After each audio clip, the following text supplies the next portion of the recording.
ગુજરાતમાં અને દેશમાં અસલીના નામે નકલીના ખેલ મોટા પ્રમાણમાં ચાલી રહ્યા છે. નકલી પોલીસ, નકલી ઓફિસર, નકલી ટોલનાકા હવે રાજ્યમાં સામાન્ય બાબત બની ગઈ છે.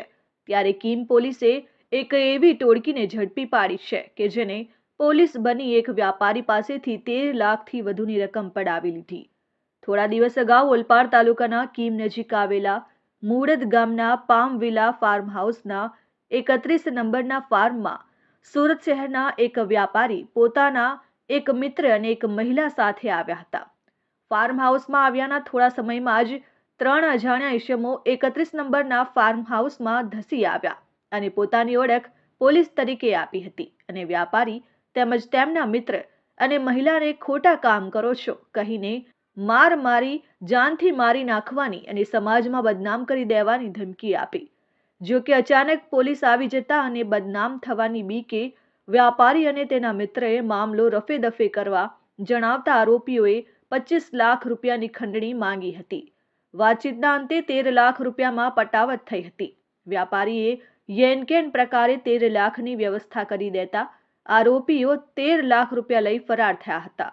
જો કે સમગ્ર ઘટનાની જાણ વ્યાપારીએ પોતાના પરિવારને કરતા પરિવાર દ્વારા વ્યાપારીને હિંમત આપવામાં આવી અને સમગ્ર ઘટનાની જાણ કીમ પોલીસને કરવામાં આવતા કીમ પોલીસે અજાણ્યા નકલી પોલીસ બનીને આવેલા ઈસમો વિરુદ્ધ ગુનો નોંધી તપાસનો ધમધમાટ શરૂ કર્યો.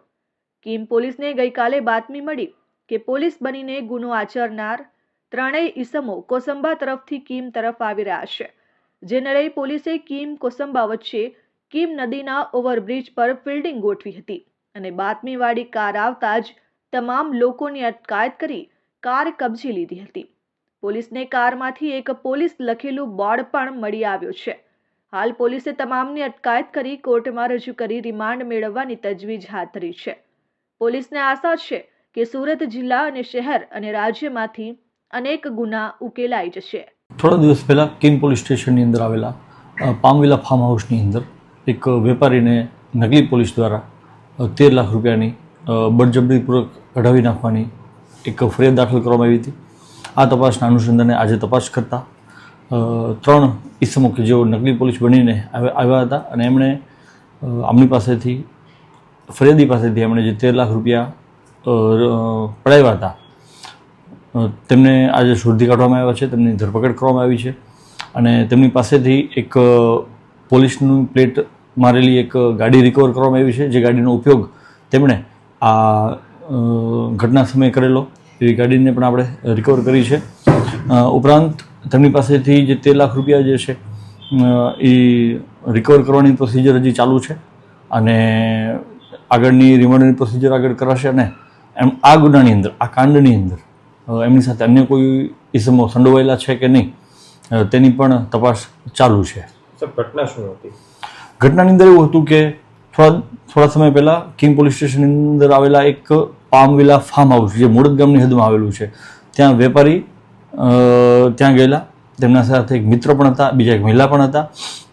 ત્યારે નકલી પોલીસ બની અને 3 વ્યક્તિઓ ત્યાં પહોંચી ગયેલા અને 3 વ્યક્તિઓએ ત્યાં ફરિયાદી સાથે મારઝૂડ કરેલી, તેમને ખૂબ જ બીવડાવી દીધેલા અને એમની પાસેથી 25 લાખ રૂપિયાની માંગણી કરેલી અને છેલ્લે 13 લાખ રૂપિયાની અંદર સેટલમેન્ટ જેને કંઈ કરી અને 13 લાખ રૂપિયા એમણે લઈ લીધેલા. 13.10 લાખ રૂપિયા તેમણે બળજબરીપૂર્વક કઢાવી અને ત્યાંથી નીકળી ગયેલા. ત્યારબાદ કીમ પોલીસને ફરિયાદ મળતા ફરિયાદ પોલીસે દાખલ કરીને આગળની કાર્યવાહી ચાલુ કરેલી. રિમાન્ડ દરમિયાન આ વસ્તુની પણ તપાસ કરવામાં આવશે અને જો કોઈ આવા કોઈ કાંડ એમણે કરેલા હશે, આવા કોઈ ગુનાઓ એમણે આચરેલા હશે તો ચોક્કસ પ્રમાણે એમને પણ આગળની કાયદેસરની કાર્યવાહી કરવામાં આવશે. વિજય યાદવ, RN ન્યૂઝ, કીમ.